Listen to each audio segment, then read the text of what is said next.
What's going on, my lovely little nomads and party people everywhere? I am no longer green, but that does not mean we're going to stop with what I got to say about Bitten, because I promised you guys I would come back to it. So, let's get back into the work. I know, no plaid shirt, and that's because the show does not deserve the plaid shirt. So let's get into the notes for the 4th episode of Grief. And just be advised that I'm giving this the same amount of care that the show decided to give itself. After this, we're going to have a different video to sum up what's going to happen for Bitten in the long run, but we're going to get into that at that video. Let's get into Grief. So the episode begins with recaps of the last 3 episodes, because it's kind of like people just jumped in here without watching the last 3 episodes. Yay. So the episode opens up to the memorial of Pete, which is kind of where my interest ended up dying really fast. And there's a circle of final words. A wolf comes on the property that should not be on the property, and they still say a couple of last words. They sense that there's a wolf on the property and decide to try and go on an attack formation to bring down the fool. And as soon as they're just running out to try and attack said animal, they find that it is gone, but they find Pete's jacket there to just bait them out. And as soon as Elena just wants to chase after the person, Jeremy just says that today is for mourning, tomorrow is for hunting. And then we have the opening sequence.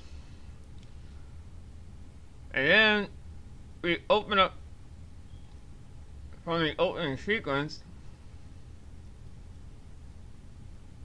We open up from the opening sequence with Logan and Elena talking about why they attacked Pete over a cup of coffee.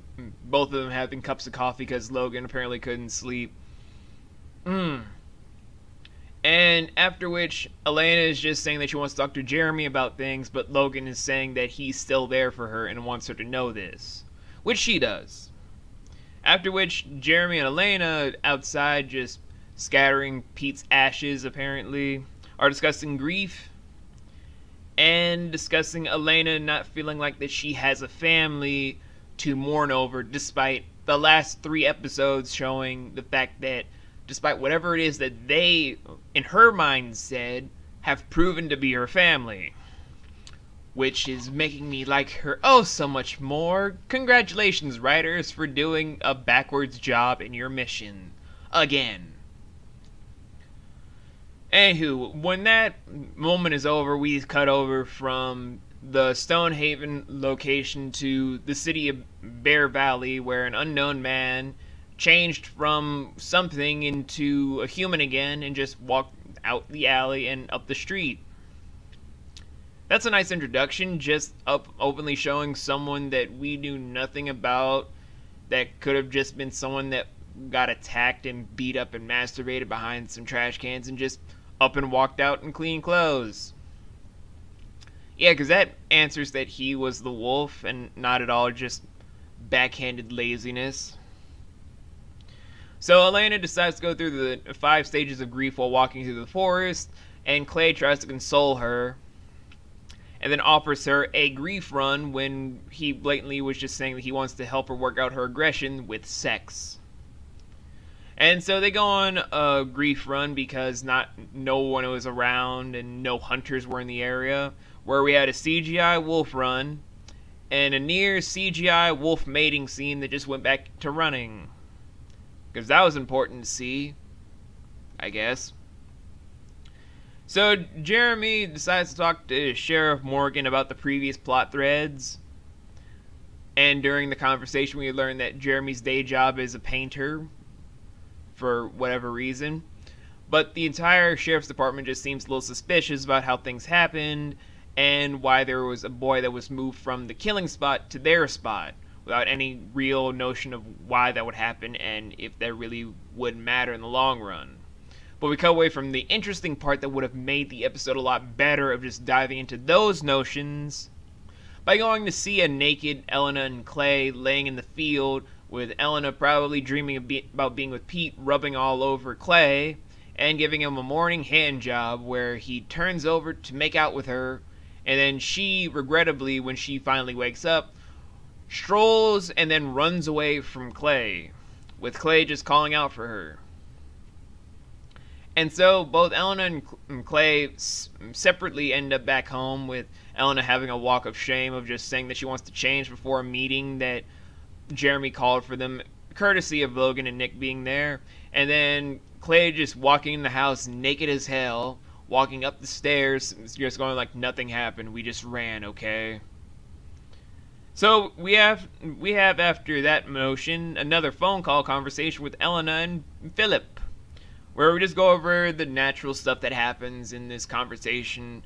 Vodka campaign, couple talk, previous events that transpired, etc., etc. You guys don't even care as much as I do, so why even bother going into those notes? I'm sorry. This show just drains my care away. Anywho, Anthony and Jeremy discuss a plan of action towards the whole death of Pete, which was first a revenge plan, but was shelved because revenge isn't what they're all about. Then we go from that scene to Elena and Clay discussing the events of their run. Skip! So then we have Jeremy and Anthony making plans about how to cover Pete's disappearance to the people that he knows, and trying to understand the new threat. And then the Sheriff Morgan, goes to see the old sheriff about the Danvers family, where we learn that the sheriff's first name is Karen, so Karen Morgan. Anywho, during the talk, we find out that the Danvers family has a lot of dark rumors surrounding itself around everyone in Bear Valley, for whatever reason involving people going missing, so it's something that would have been interesting if they delved into that more, but interesting is not what the show is all about. It's all about bullshit. So Jeremy decides to send everyone out in different locations and locales, except for Logan, who has a keynote speaker sort of thing to do at a convention back in Toronto. So Jeremy just sends Nick to get clues from the old Mutt's place, and then has Elena and Clay inspect the town. Where, before they leave Stonehaven, Elena gets a new scent, and then they drive into town. Then we go from the drive scene to them somehow being in the diner. Not even going to explain why. Where they just overhear a conversation of teens talking about the attack at the rave, but before going into any more further details that would have been excellent, we have to deal with teenagers saying that they want to fuck Clay, and then having a conversation about Clay and Elena, which meant nothing in the overall story. We wanted to hear the details from townsfolk, but they wanted to instead waste our time with a commentary on the so-called relationship between Elena and Clay that we remotely care nothing for. Excellent job, writers. So, after overhearing that, we then hear the hunters talking about Braxton going missing, first name Michael, for some reason being called, and then the hunters are saying that they want to discuss things with Clay.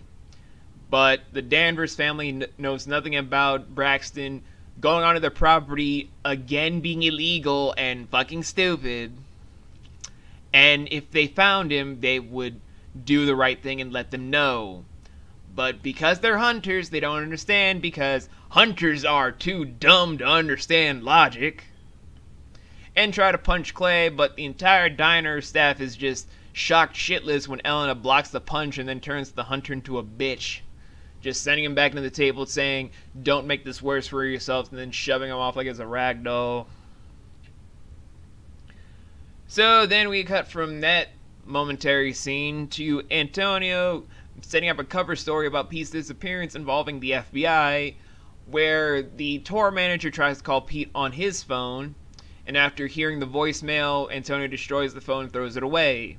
Would have been nice to see what would have happened within the tour group, where if they heard the message, were to, try and search out Pete and make sure he's okay, making some actual drama. That would have been kind of interesting to see how humans and werewolves, or so-called werewolves, interact. That would have been nice. But no, we then had to cut from that to a scene of Philip talking with his sister about Elena not talking about her family. Because that was important. Then we cut from there to Elena and Clay walking around town until Elena gets a small scent on the new Mutt's trail, which leads them to a motel. So then they survey the motel grounds on the second floor, where they find the new leads that they were looking for, like an Axe body spray type of product, and a scrapbook full of the Mutt's former murders. Because apparently, according to the synopsis, it's all about Mutts turning human killers into werewolves in an attempt to try and make sure that they unseat the Danvers family and create chaos and war between werewolves and humans. And how do we know this? Because after finding the evidence, we are introduced to two Mutts that we were talked about and shown earlier, of Zachary Kane and Carl Marston talking to the new Mutt that we saw earlier, even though there was no real scene that showed that the guy from the alley was a Mutt, except for the series told us it. All it showed was a guy in an alley just rustling around. It could have been him getting kicked the shit out of by a midget. Could have been him kicked the shit out of by some small little toddler. Could have been him just convulsing from a weird stroke. Could have been him having a small little epiphany as if he was a psychic. But no. Just a Mutt. Just a Mutt. So after getting all their evidence, it's just in time for a small little jump scare motion where the Mutts try to go into the new Mutt's location and automatically smell out Clay and Elena's scent, where Marston reveals the Mutt's plan about making more of themselves, which answers the deduction that Clay and Elena have, while also stating the new Mutt's name of Thomas LeBlanc. Honestly, the fact that they're trying so hard now after 3 episodes of bullshit just make me so angry, but I can't show it. So the Danvers clan convened to show all their evidence tying to what they've already said is going to happen from what I just said about the Mutts trying to create mass hysteria and make a war between werewolves and humans. And even discussing the fact that one of the original Mutt that we saw in the beginning was named Scott Brandon, who we would have loved to elaborate more on if we were given the time in this 13 episode long season.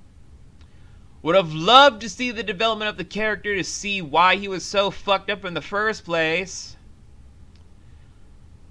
Anywho, they decide to go out and apprehend the Mutts in the beginning to get answers, while Logan is visited by another Mutt, in all honesty, of a person named Daniel Santos.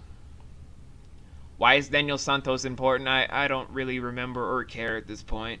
They're just still trying to gather up all the Mutts in one, while on Logan's side, all we hear from Daniel is the fact that he wants to go straight to Stonehaven to just talk to Jeremy and Clay about joining forces to bring down the Mutts, since his great-great-grandfather used to be the alpha of the Danvers family, and so forth and so on, meaning that there are usually Mutts that aren't really Mutts but pure-blood wolves that are just deemed unfit to be a part of the family anymore. Or something. I honestly stopped caring.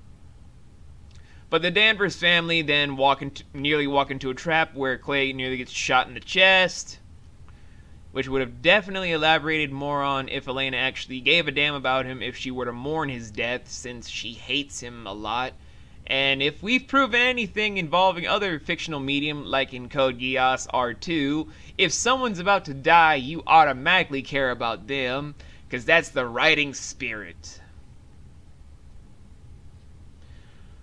So, from just nearly walking to a trap and Daniel setting up this motion, how do we end the episode? Well, first we have Pete's finger in a glass, which symbolizes the final straw in my ability to care, along with a death threat for Elena involving taking the the LeBlanc character's scrapbook, I believe, and then her just saying that he'll be waiting for him to come after her so that she can kill him herself. And then it just has roll credits. Honestly, guys, I could go on and on about Bitten having a terrible time with build-up about what they're trying to do. Except episode 4 was when they were trying to finally get their stride in. But here's the problem. With other shows that actually established their formula pretty early on, Lost Girl, Supernatural, The Secret Circle, Reign, The Vampire Diaries, even The Tomorrow People to my own chagrin, and Animorphs, all established their plot lines and plot threads from the get-go by either episodes 1 or episode 2, where they wanted things to elaborate even better than what they had in the foreground from what was happening. But Bitten spent so much time pretty much establishing an unlikable protagonist with a plotline that ended too quickly with a strand that pretty much would have been very flimsy to even keep on going, even with introducing new characters to just make it seem like it was convenient, is just too unsatisfying for continuation for the story. You already eliminated the true culprit too fast, too soon. That was the reason why Twin Peaks Season 2 was so heavily panned, because the executive decision to make Bob's true host so prevalent made it so unbenefited for everyone that loved the show. And killing off your main antagonist for the string of murders in the first 3 episodes to just move on to other characters that were just introduced without real follow-up or any true credence towards ever doing a plotline like this is terrible direction. And this is the last episode I'm going to be talking about involving Bitten, because I honestly need a program where I can dive into it with pure care and honest-to-God intrigue into a show I've never seen before. Which is why in the next few minutes you guys are going to be seeing a video involving what I'm going to be talking about every Thursday from now on. So I will see you guys then.